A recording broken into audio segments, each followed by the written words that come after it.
A heat wave lay over Baltimore like a shroud. The leafy suburbs were cooled by 100,000 lawn sprinklers, but the affluent inhabitants stayed inside with the air conditioning on full blast.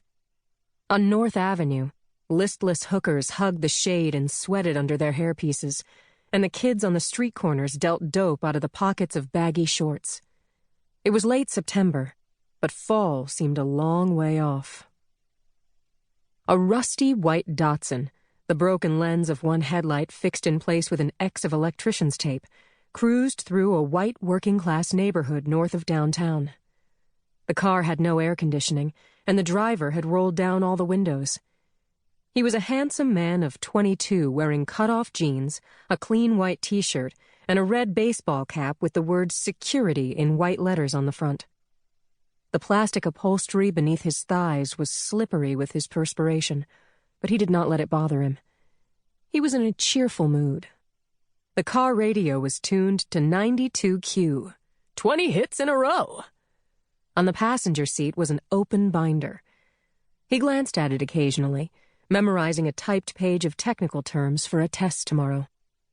Learning was easy for him, and he would know the material after a few minutes of study. At a stoplight, a blonde woman in a convertible Porsche pulled alongside him. He grinned at her and said, "Nice car." She looked away without speaking, but he thought he saw the hint of a smile at the corners of her mouth. Behind her big sunglasses, she was probably twice his age. Most women in Porsches were. "Race you to the next stoplight," he said. She laughed at that, a flirtatious, musical laugh. Then she put the stick shift into first with a narrow, elegant hand and tore away from the light like a rocket. He shrugged. He was only practicing. He drove by the wooded campus of Jones Falls University, an Ivy League college much swankier than the one he attended. As he passed the imposing gateway, a group of 8 or 10 women jogged by in running clothes. Tight shorts, Nikes, sweaty t-shirts, and halter tops.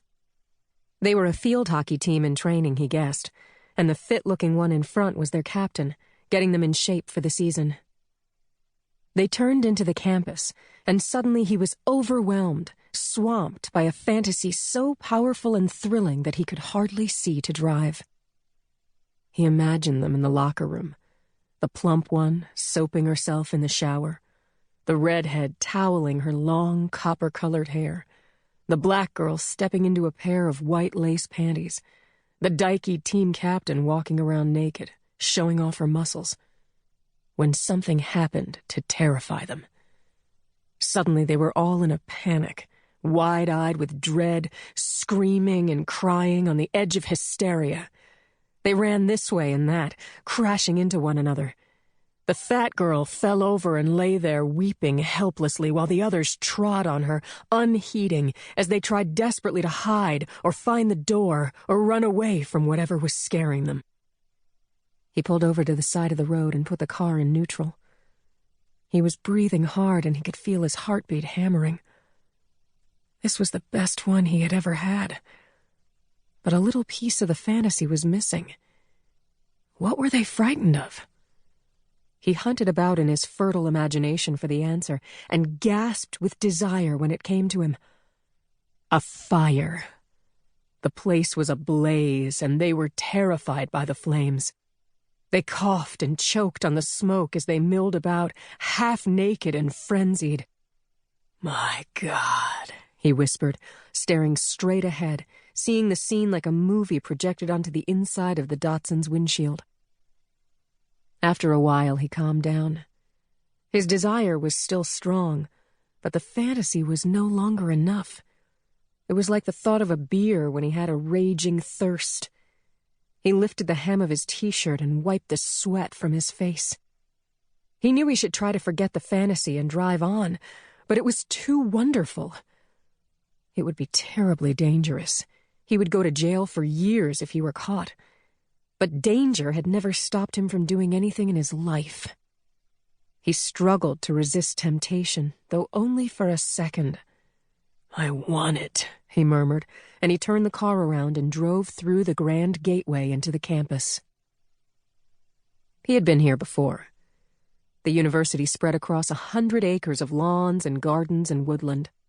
Its buildings were made mostly of a uniform red brick, with a few modern concrete and glass structures, all connected by a tangle of narrow roads lined with parking meters. The hockey team had disappeared, but he found the gymnasium easily. It was a low building next to a running track, and there was a big statue of a discus thrower outside. He parked at a meter but did not put a coin in. He never put money in parking meters. The muscular captain of the hockey team was standing on the steps of the gym, talking to a guy in a ripped sweatshirt. He ran up the steps, smiling at the captain as he passed her, and pushed through the door into the building. The lobby was busy with young men and women in shorts and headbands coming and going, rackets in their hands and sports bags slung over their shoulders. No doubt most of the college teams trained on Sundays. There was a security guard behind a desk in the middle of the lobby, checking people's student cards.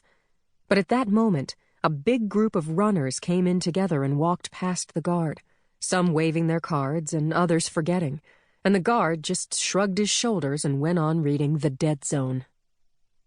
The stranger turned and looked at a display of silver cups in a glass case, trophies won by Jones Falls athletes.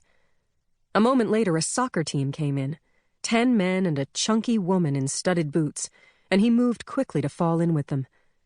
He crossed the lobby as part of their group and followed them down a broad staircase to the basement.